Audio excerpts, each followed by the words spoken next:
So ಇವತ್ತು ನಾವೆಲ್ಲಿಗೆ ಬಂದಿದ್ವಿ ಅಂದ್ರೆ ಇದು ಕುಷ್ಟಗಿ ಹತ್ರದಲ್ಲಿರುವ ಹನುಮ್ ಸಾಗರ ಎಂಬ ಗ್ರಾಮದಲ್ಲಿ ಇವರು 20 ವರ್ಷದಿಂದ ರಿಸರ್ಚ್ ಮಾಡಿ ರೈತರಿಗೆ ಹೆಲ್ಪ್ ಆಗೋ ತರ ಒಂದ್ ಕೆಲಸ ಮಾಡ್ತಿದ್ದಾರೆ. ಇವರಿಗೆ ಸತತ ಪ್ರಯತ್ನದಿಂದ ಫಲ ಸಿಕ್ಕಿದೆ. ಇದ್ರ ಬಗ್ಗೆ ಸಂಪೂರ್ಣ ಮಾಹಿತಿ ಅವರಿಂದನೇ ಕೇಳೋಣ. ತುಂಬಾ ಸಂತೋಷ, ಒಳ್ಳೆಯದು ತಮಗೆ ತಿಳಿಸ್ಕೊಡ್ತೀನಿ ನಾನು. ಈಗ ನಾನು ಇಲ್ಲಿ ಮಾಡ್ತಿರ್ತಕ್ಕಂಥದ್ದು ಕಾಡು ಬದನೆ ಮೇಲೆ ನಾಡು ಬದನೆಯನ್ನು ಕಸಿ ಕರ್ತಕ್ಕಂಥ ಒಂದು ವಿಧಾನ. ಈಗಾಗಲೇ ನಾನು 20 ವರ್ಷದಿಂದ ಇದನ್ನು ಪ್ರಯತ್ನ ಮಾಡಿ ನನ್ನ ಹವ್ಯಾಸಕ್ಕಾಗಿ ನನ್ನ ತೋಟದಲ್ಲಿ ಆಗಾಗ ಬೆಳೀತಾ ಇದ್ದೆ. ಈಗ ಇತ್ತೀಚೆಗೆ ಏನಾಗಿದೆ ಅಂದರೆ ತಮ್ಮಂತ ಬಂದಂಥವರೆಲ್ಲ ಮತ್ತು ನನ್ನ ಈ ಸಸಿಗಳನ್ನು ನಿಮಗಾಗಿ ಅಷ್ಟೇ ಮಾಡ್ಕೊಳ್ಳೋ ಬದಲಾಗಿ ನಮ್ಮ ರೈತರಿಗೂ ಕೊಟ್ಟರೆ ಅವ್ರಿಗೂ ಅನುಕೂಲ ಆಗ್ತದೆ, ಅವರು ಇದರಿಂದ ಸ್ವಲ್ಪ ಲಾಭ ಪಡ್ಕೊಳ್ತಾರೆ ಅಂತೇಳಿ ಭಾಳಷ್ಟು ಜನ ನಾವು ಒತ್ತಾಯ ಮಾಡಿದಾಗ ಇದರ ವಿಶೇಷ ಗುಣ ಏನಂತಂದರೆ, ಈಗ ನಾನು ಈ ಗ್ರಾಫ್ಟಿಂಗ್ ಮಾಡ್ತಿರ್ತಕ್ಕಂಥದ್ದು ಕಾಡು ಬದನೆಯ ಇದು ಒಂದು ರೂಟ್ ಸ್ಟಾಕ್ ಅಂತ ಕರಿತೀವಿ. ಕಾಡು ಬದನೆಗೆ ನಮ್ಮ ಕರ್ನಾಟಕದಲ್ಲಿ 7-8 ಹೆಸರಿನಿಂದ ಕರೀತಾರೆ. ಸೊಂಡೆಕಾಯಿ ಅಂತ ಕರೀತಾರೆ, ಹುಸ್ತೆಕಾಯಿ ಅಂತ ಕರೀತಾರೆ, ಆಮೇಲೆ ಕಾಡು ಬದನೆ, ನಾಯಿ ಬದನೆ, ಗುಳ್ಳ ಇಂಥ ಹಲವಾರು ಹೆಸರುಗಳಿಂದ ಇದನ್ನು ಕರೀತಾರೆ. ಆಮೇಲೆ ವಿಶೇಷವಾಗಿ ಈ ಗಿಡ ಆಯುರ್ವೇದಿಕ್ನಲ್ಲಿ ಇದಕ್ಕೆ ಕಂಠಕಾರಿ ಅಂತ ಹೆಸರು. ಈ ಗಿಡದಲ್ಲಿ ಬಹಳಷ್ಟು ರೋಗಗಳನ್ನು ಶಮನ ಮಾಡ್ತಕ್ಕಂಥ ಶಕ್ತಿ ಇದೆ. ವಿಶೇಷವಾಗಿ ಏನು ಶಕ್ತಿ ಇದೆಯಪ್ಪ ಅಂತಂದರೆ, ಈ ಕ್ಯಾನ್ಸರ್ ಏನು ಬರ್ತದೆ ನಾರ್ಮಲ್ ಸ್ಟೇಜ್ ಅಂತ ಏನು ಕರಿತೀವಿ, ಆ ಸ್ಟೇಜ್ನಲ್ಲಿ ಇದರ ಕಾಯಿಗಳನ್ನು ನಾವು ಆಹಾರವಾಗಿ ಉಪಯೋಗ ಮಾಡಿದಾಗ ಬರ್ತಕ್ಕಂಥ ಕ್ಯಾನ್ಸರ್ ಅಲ್ಲಿಗೆ ನಿಂದಿರ್ತದೆ. ಅದೇ ರೀತಿಯಾಗಿ ಇದರ ಬೇರುಗಳನ್ನು ನಾವು ಕಷಾಯವಾಗಿ ಉಪಯೋಗ ಮಾಡಿದಾಗ ಕಿಡ್ನಿಯಲ್ಲಿ ಬರ್ತಕ್ಕಂಥ ಸ್ಟೋನ್ ಹರಳುಗಳಂತ ಏನು ಕರಿತೀವಿ, ಅದಾದ ನಂತರ ಇನ್ಫೆಕ್ಷನ್ ಆಗಿರ್ತದೆ, ಬಾವು ಬಂದಿರ್ತದಲ್ಲ, ಅಂಥದ್ದನ್ನೆಲ್ಲ ಶಮನ ಮಾಡ್ತಕ್ಕಂಥ ಶಕ್ತಿ ಇದೆ.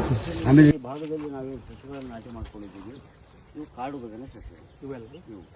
ಇವಕ್ಕೆ ನಾವು ಬೀಜನ ಪಾಕೆಟ್ನಲ್ಲಿ ಹಾಕ್ಕೊತೀವಿ. ಹಾಕಿದ ಮೇಲೆ 32 ದಿನಕ್ಕೆ ಮೊಳಕೆ ಬರ್ತದೆ. ನಂತರ 32 ದಿನ ಮೊಳಕೆ ಬಂದ ಮೇಲೆ ಮುಂದೆ 45 ದಿನದವರೆಗೂ ಬೆಳಿಬೇಕು. ಸರಾಸರಿ 2.5 3 ತಿಂಗಳ ಇಲ್ಲಿ ಸಸಿಯಾಗಿ ಬೆಳೆಸ್ಕೊಳ್ತೀವಿ. ನೀವು ಇಷ್ಟು ವರ್ಷ ಪ್ರಯತ್ನ ಮಾಡಿರಲ್ಲ, ಇಷ್ಟು ವರ್ಷದೊಳಗೆ ಯಾವುದೂ ಫೇಲ್ ಆಗಿಲ್ಲ?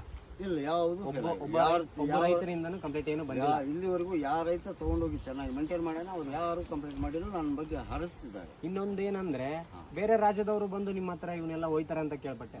ಹಿಂಗೆ ಈಗ ಕಿವಿಯಿಂದ ಕಿವಿಗೆ, ಕಣ್ಣಿಂದ ಕಣ್ಣಿಗೆ ನೋಡ್ತಾ ನೋಡ್ತಾ ಅಲ್ಲಿ ಸ್ಪಾಟ್ ನೋಡಿದಾಗ ರೈತ ನಾನು ಇಂಥ ಬೆಳೆಗಳನ್ನು ಯಾಕೆ ಮಾಡಬಾರ್ದು ಅಂತೇಳಿ ಆಸಕ್ತಿ ತುಂಬಿ ನಮ್ಮನ್ನ ಕಾಂಟ್ಯಾಕ್ಟ್ ಮಾಡ್ತಾರೆ. ಇನ್ನೊಂದೇನಪ್ಪಾ ಅಂದ್ರೆ, ನೀವು ಸಸಿ ಎಲ್ಲ ಕೊಡ್ತಿರಲ್ಲ, ಫಲ ಬರೋವರೆಗೂ ನಿಮ್ನೆಲ್ಲ ಅವ್ರು ಕೇಳ್ತಿರ್ತಾರಬಹುದು, ಇದನ್ನೇ ಮಾಡೋದು ಅಂತ ಕೇಳ್ತಾರೆ. ಒಳ್ಳೆ ಪ್ರಶ್ನೆ. ಯಾಕಂದ್ರೆ ಇದು ನೀವು ರೆಸ್ಪಾನ್ಸ್ ಮಾಡ್ತೀರಾ ಅವ್ರಿಗೆ? ಇದು ತಾವು ಕೇಳ್ತಾ ಇರೋದು ಒಂದು ಒಳ್ಳೆ ಪ್ರಶ್ನೆ. ಇದು ಹೊಸ ಬೆಳೆ ತಮಗೆ ರೈತರಿಗೆ ಆಗಿರೋದ್ರಿಂದ, ಇದು ನನಗೆ ಈಗಾಗಲೇ 21 ವರ್ಷದ ಅನುಭವ ಇರೋದ್ರಿಂದ ನನ್ನ ಹತ್ರ ಸಸಿ ತೊಗೊಂಡು ಹೋಗ್ತಕ್ಕಂಥ ರೈತರಿಗೆ ಒತ್ತಿ ಹೇಳ್ತಿರ್ತೀನಿ, ನೀವು ಬರೀ ಇಲ್ಲಿಂದ ಒಂದು ಸಸಿ ತೊಗೊಂಡು ಹೋದಾಗ ಯಾವುದೋ ಒಂದು ಅಂಗಡಿಗೆ ಬಂದು ವಸ್ತು ಖರೀದಿ ಅದು ಮಾಡಬೇಡ್ರಿ. ನನಗೆ ಇದರ ಬಗ್ಗೆ ಸಂಪೂರ್ಣ ಅನುಭವ ಆಗಿದೆ, ಇದನ್ನು ಯಾವ ಥರ ಬೆಳಿಬೇಕು ಅನ್ನೋದು ಗೊತ್ತಿದೆ. ಹೀಗಾಗಿ ನನಗೆ ಆಗಿದ್ದಾಗೆ ವಾರದಲ್ಲಿ 1 ಸರಿ 2 ಸರಿ ನೀವು ನನ್ನ ಜೊತೆಗೆ ಸಂಪರ್ಕದಾಗಿರ್ರಿ, ಮಾತಾಡ್ತಾ ಇರ್ರಿ. ಆಮೇಲೆ ನಿಮ್ಮ ಬೆಳೆಯ ಫೋಟೋಗಳನ್ನು ಹಾಕಿರಿ, ವಿಡಿಯೋ ಮಾಡಿ ತೋರಿಸ್ರಿ. ನನಗೇನು ಕೊಡಬೇಕು ಅನ್ನೋದು ನನಗೆ ಅರ್ಥ ಆಗಿರೋದ್ರಿಂದ ನನಗೇನು ಅನುಭವ ಇದೆ ಅದು ನಿಮ್ಮ ಕೂಡ ಹಂಚ್ಕೊಂಡಾಗ ನಿಮಗೂ ಅನುಕೂಲ ಆಗ್ತದೆ. ಅದ್ರ ಜೊತೆಗೆ ನಾನು ನಿಮಗೆ ಕೊಟ್ಟಂಥ ಸಸಿಗಳು ನೀವು ಎಲ್ಲ ಏನು ಅಡ್ವಾನ್ಸ್ ಇಟ್ಕೊಂಡಿರ್ತೀರ, ಅವ್ರು ಅಡ್ವಾನ್ಸ್ ಫೋನ್ ಮಾಡಿ ಹೇಳ್ಬೇಕಂದಿಲ್ಲ? ಮುಂಚೆ ಎಲ್ಲ ನಾನು ಸ್ವಲ್ಪ ಪ್ರಮಾಣದಲ್ಲಿ ಅಡ್ವಾನ್ಸ್ ಮಾಡ್ತಿದ್ದೆ. ಇತ್ತೀಚೆಗೆ ಬೇಡಿಕೆ ಹೆಚ್ಚಾಗಿರೋದ್ರಿಂದ ಮೊದಲು ನಾನು 25 ದಿನದಿಂದ 1 ತಿಂಗಳವರೆಗೆ ತಯಾರು ಮಾಡಿಕೊಡ್ತಿದ್ದೆ. ಇತ್ತೀಚೆಗೆ ಭಾಳ ಬೇಡಿಕೆ ಆಗಿರೋದ್ರಿಂದ ಮನುಷ್ಯರೇ ತಯಾರು ಮಾಡೋದ್ರಿಂದ 4 ತಿಂಗಳ ಸಮಯಕ್ಕೆ ಹೋಗ್ತಾ ಇದ್ದೀನಿ. ಕೆಲವರಿಗೆ 3 ತಿಂಗಳು. ಆ ಭಾಗದ ಸಸಿಗಳು ಯಾವುದೇ ಅದೇ ರೀತಿಯಾಗಿ ನಾನು 3 ರಿಂದ 4 ತಿಂಗಳ ಸಮಯ ತೊಗೊತೀನಿ. ಮುಂಗಡವಾಗಿ ಇದನ್ನು ನಾನು ಅಡ್ವಾನ್ಸ್ ಬುಕ್ಕಿಂಗ್ ಅಂತ ಮಾಡ್ಕೊಳ್ತೀನಿ. ಸ್ವಲ್ಪ ಅಮೌಂಟ್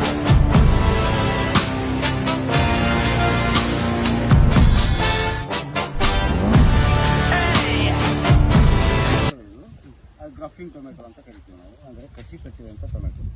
ಕೆಳಗಡೆ ಏನಿದೆಯಲ್ಲ ಇದು ಕಾಡು ಬದನೆ ಗಿಡ ಇದೆ. ಇಲ್ಲಿ ನಾಟಿ ಮಾಡಿರೇನ್ರಿ? ಇದು ಇಲ್ಲಿಂದ ಜಾಯಿಂಟ್ ಮಾಡಿರ್ತಕ್ಕಂಥದ್ದು. ಇಲ್ಲಿಂದ ಮೇಲೆ ನಾವು ತಿನ್ನತಕ್ಕಂಥ ಟೊಮೆಟೊ. ಈಗ ನಿಮಗೆ ಕಾಣಬಹುದು, ಇಲ್ಲಿ ಕೆಳಗಡೆ ಕಾಡು ಬದನೆ ಇದೆ. ಇದನ್ನು ನಾವು ಆಗಾಗ್ಗೆ ತೆಗಿತಾ ಇರ್ತೀವಿ. ಇದನ್ನ ಈ ಥರ ರಿಮೂವ್ ಮಾಡಬೇಕು. ಇದು ಕಾಡು ಬದನೆ ಗಿಡ. ಇದ್ರ ಮೇಲೆ ಈ ಥರ ಗ್ರಾಫ್ಟಿಂಗ್ ಮಾಡೋದ್ರಿಂದ 4 ರಿಂದ 5 ತಿಂಗಳು ಇರ್ತಕ್ಕಂಥ ಟೊಮೆಟೊ ಮಿನಿಮಮ್ ನಿಮ್ಗೆ 1 ರಿಂದ 1.5 ವರ್ಷದವರೆಗೂ ಇಡ್ಲಿಕ್ಕೆ ಸಾಧ್ಯ. ಅಷ್ಟು ಬೇಗನೆ ಬರುತ್ತೆ, ಅಲ್ಲಿವರೆಗೂ ಇರ್ತದೆ. ಈಗ ಡೈರೆಕ್ಟ್ ನಾವು ಟೊಮೆಟೊ ಬೀಜದಿಂದ ಹುಟ್ಟಿದ್ದು ತಂದು ಇಲ್ಲಿ ನಾಟಿ ಮಾಡಿಬಿಟ್ರೆ ನಿಮಗೆ 4.5 ರಿಂದ 5 ತಿಂಗಳವರೆಗೆ ಗಿಡ ಸತ್ತು ಹೋಗ್ಬಿಡ್ತದೆ ತನ್ನ ಕಾಯಿ ಕೊಟ್ಟು. ಇದಾದ್ರೆ ಈ ಥರ ಮಾಡಿದಾಗ ಏನಾಗ್ತದೆ ಅಂದರೆ ಇದು 1 ರಿಂದ 1.5 ವರ್ಷದ ಜೀವಂತ ಇರ್ತದೆ. ಆಮೇಲೆ ಪ್ರತಿ ವಾರ 2 kg ಇಳುವರಿ ಕೊಡ್ತದೆ. ಒಂದು ವಾರಕ್ಕೆ 2 kg ವರೆಗೂ 2 kg. ಉದಾಹರಣೆಗೆ ಒಂದು 12 ರಿಂದ 13 ಕಾಯಿ ಇಂಥ ಸೈಜನ್ನು ಹಾಕಿಬಿಟ್ರೆ 1 kg ಆಗ್ತದೆ. ಪ್ರತಿ ವಾರ ನಮಗೆ ಇಂಥವು 30 ರಿಂದ 40 ಕಾಯಿಗಳು ಒಂದು ಗಿಡದಿಂದ ಸಿಗ್ತದೆ. ಈ ಥರ ಸಿಗೋದು ಎಲ್ಲಿವರೆಗೂ ಸಿಗ್ತದೆ ಅಂದರೆ, ನಾಟಿ ಮಾಡಿದ ಮೇಲೆ 2.5 ತಿಂಗಳು ಪ್ರಾರಂಭ ಆಗಿ ನಿಮ್ಗೆ ಮಿನಿಮಮ್ ಮುಂದೆ 8ರಿಂದ 9 ತಿಂಗಳವರೆಗೂ ಸಿಗ್ತದೆ ತರಕಾರಿ. ಹಿಂಗಾದಾಗ ನಮ್ಮ ರೈತರಿಗೆ ಒಟ್ಟಾರೆ ಲಾಸ್ ಅನ್ನೋದು ಬರುತ್ತೆ. ಕೆಲವು ಸಂದರ್ಭದಲ್ಲಿ ಮಾರ್ಕೆಟ್ ಡೌನ್ ಆಗಿರುತ್ತೆ, ಕೆಲವು ಸಂದರ್ಭದಲ್ಲಿ ಹೈಯೆಸ್ಟ್ ರೇಟ್ನಾಗಿರುತ್ತೆ. ಇದು ಕಂಟಿನ್ಯೂ ಬರೋದ್ರಿಂದ ನಮಗೆ ಲಾಸ್ ಬರೋದು. ಹಿಂಗಾಗಿ ಹೊಸ ರೈತರು ನಾವೇನು ಮಾಡೋರು ಇಂಥ ಪದ್ಧತಿಗಳನ್ನು ಇವತ್ತು ನಾವು ಅನುಸರಿಸಬೇಕಾಗಿದೆ.